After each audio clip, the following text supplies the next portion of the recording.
Assalamualaikum warahmatullahi wabarakatuh. Perkenalkan, nama saya Helda Dian Pratiwi, Prodi D3 Kebidanan tingkat 2 kelas A. Di sini saya akan menjelaskan mind mapping yang telah saya buat.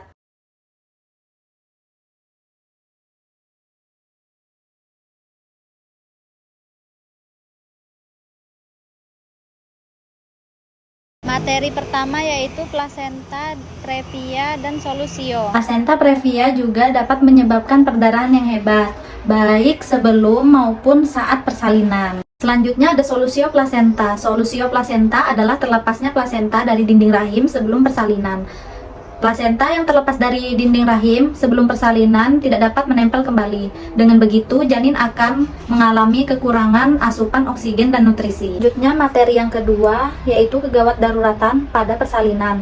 Contohnya seperti retensio plasenta. Retensio plasenta adalah plasenta yang belum lahir setelah 30 menit.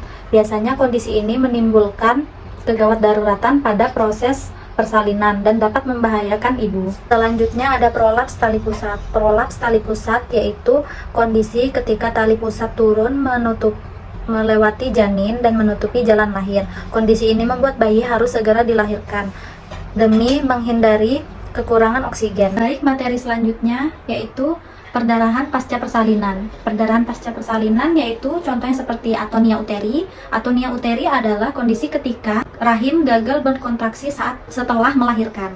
Selanjutnya ada ruptur uteri. Ruptur uteri yaitu timbulnya robekan pada dinding rahim ibu hamil. Biasanya terjadi saat ketika ibu sudah mengalami operasi sesar dan trauma jika dekat dengan persalinan sebelumnya.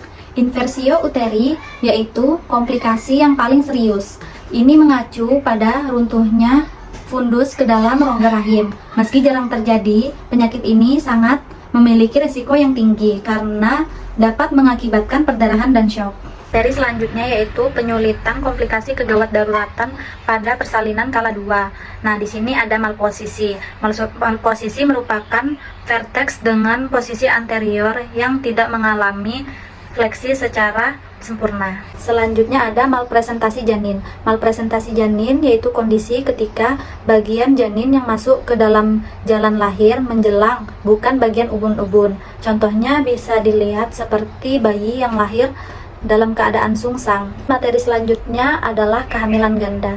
Kehamilan ganda merupakan kondisi ketika wanita mengandung 2 janin atau lebih secara sekaligus. Makrosomia. Makrosomia adalah kondisi di mana bayi lahir dengan ukuran besar.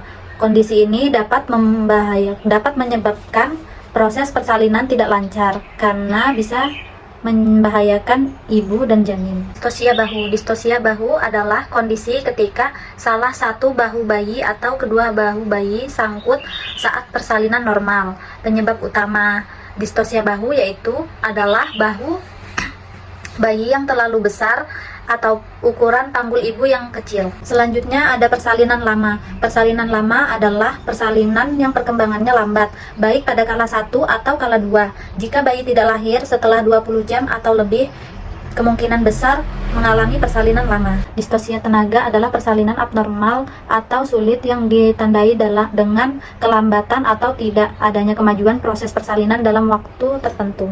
Nah, di sini ada his hipotonik. His hipotonik disebut juga inersia uteri, yaitu his yang tidak normal. Ada juga his hipertonik, adalah his yang terlalu kuat atau his yang sekian dari video saya. Dan jika ada salah tidak ada deteksi rahim, saya ucapkan. Terakhir ada his yang tidak terkoordinasi, adalah his yang sifatnya berubah-ubah.